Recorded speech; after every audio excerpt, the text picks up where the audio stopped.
the ultimate goal that these people have in mind is the goal to create a one-world government run by the banking industry, run by the bankers, and they're doing it in sections. The European currency, the euro, and the European Constitution is one part of it. Now they're trying to do it in America with the North American Union. Eric, can you be specific about when you met Rockefeller, how it happened in these discussions? I met Rockefeller through a female attorney I knew who called me up one day and said, one of the Rockefellers would like to meet you. I had made a video called Mad as Hell, and he'd seen the video and wanted to meet me and knew I was running for governor of Nevada.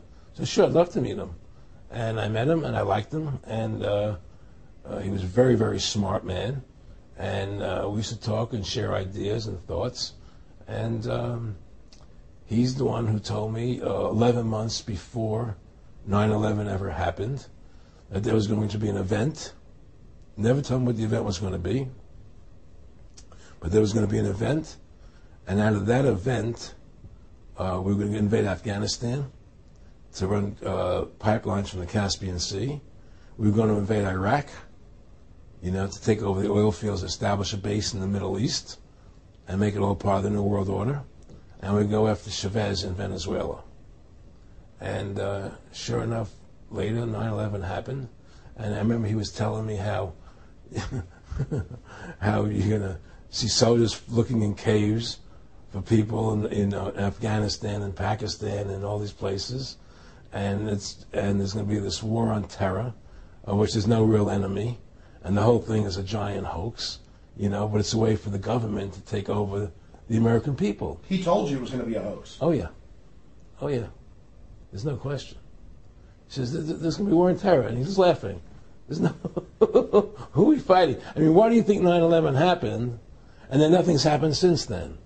Do you think that our security is so great here that these people who pulled off 9/11, who were able to, can't knock down another plane? Come on, it's ridiculous. Endless war on terror without any real enemy.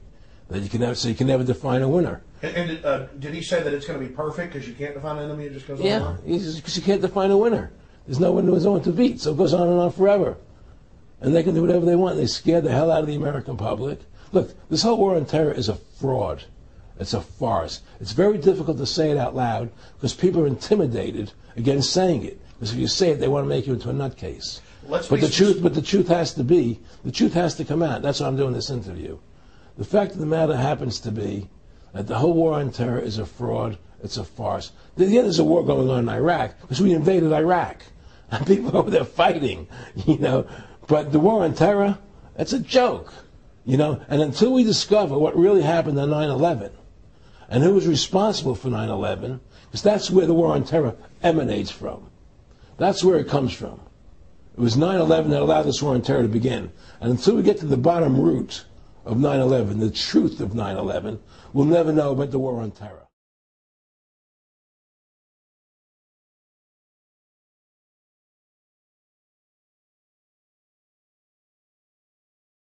Now let's watch the government add insult to injury to the people of New Orleans. No one will be able to be armed. We will take all weapons.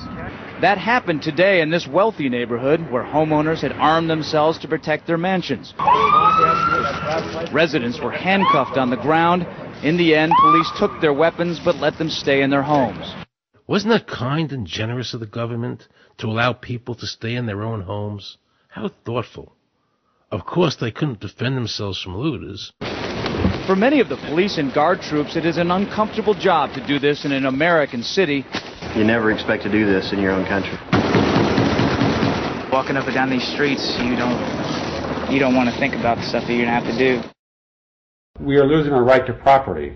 The government is getting more pretexts to seize it, using the power to confiscate it with eminent domain. The asset forfeiture laws are proliferated.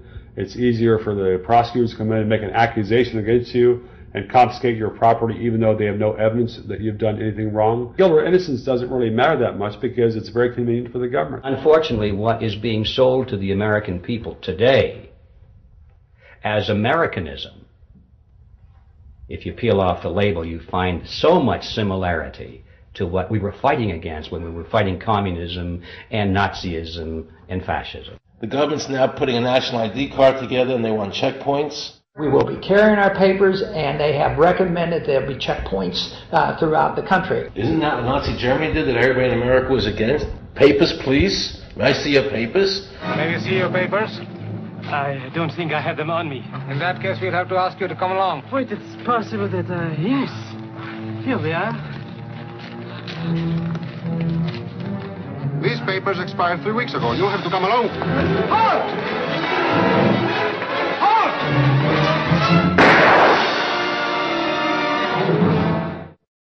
In the new legislation, the national ID card is in it. It takes 3 or 4 pages to describe, and it will be connected with our driver's licenses. The states will be instructed on exactly what they have to do. Social security numbers will be used. Some type of a physical proof, such as fingerprints or retinal prints, have to be on it.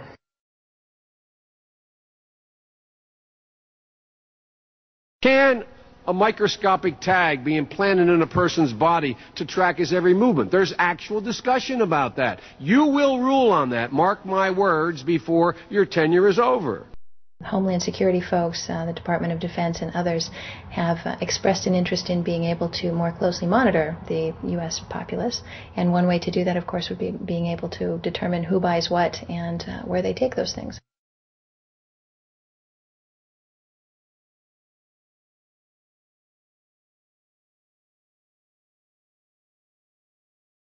Radio waves can travel through walls, they can travel through wood, they can travel through the things we normally rely on to protect our privacy. For example, your purse, your backpack, your pocket, anything you're wearing or carrying. Kraft Philadelphia cream cheese has been tagged with RFID and sold to consumers, as have Mach 3 razor products and other Gillette razor products, without the knowledge of the consumer. One of the tiny chips could actually even be the dot on the letter I on the back of the fine print on a package that you purchase. They were talking about having reader devices in every airport, on every bus, on every train, on every port, on every dock. One of the most worrisome applications of RFID are proposals to put them into cash, meaning that you would be able to track every banknote, where it had been, who it had been issued to, and create, in essence, an audit trail. That would essentially take away the anonymity of cash that we now enjoy today. The ATM machine itself, as the money came through the roller device, would be reading each number, and they would know who you are because, of course, you identify yourself at the bank before you take money out. And down the road, when you go to pay at a major retailer, it would also be possible for them, as they're putting the money into the cash drawer, to simply feed it through a little reader device. It would go in, it would tag that number and transfer possession from Aaron Russo, say, to Walmart. Once everything you do is tied down to a single number and there is no longer the ability to pay with cash, then all it takes to render you a non-citizen is to simply turn that chip off. You will no longer be able to really participate in any function in society, including buy food. So through the implementation of the Federal Reserve System, the American citizen has gone from being a private individual who had real money, gold, in his possession that was private, to a citizen who has no privacy because all money is now being digitized. They can deduct whatever amount of money they want out of your digits whenever they want. They can trace you whenever they want. You'll be at their mercy. God forbid we allow this to happen in America. This is absolutely Orwellian. I mean, it's talking about Big Brother looking over your shoulder at absolutely everything you do, every purchase you make, every place you go, every company you interact with. All of that would be reported back potentially to the government.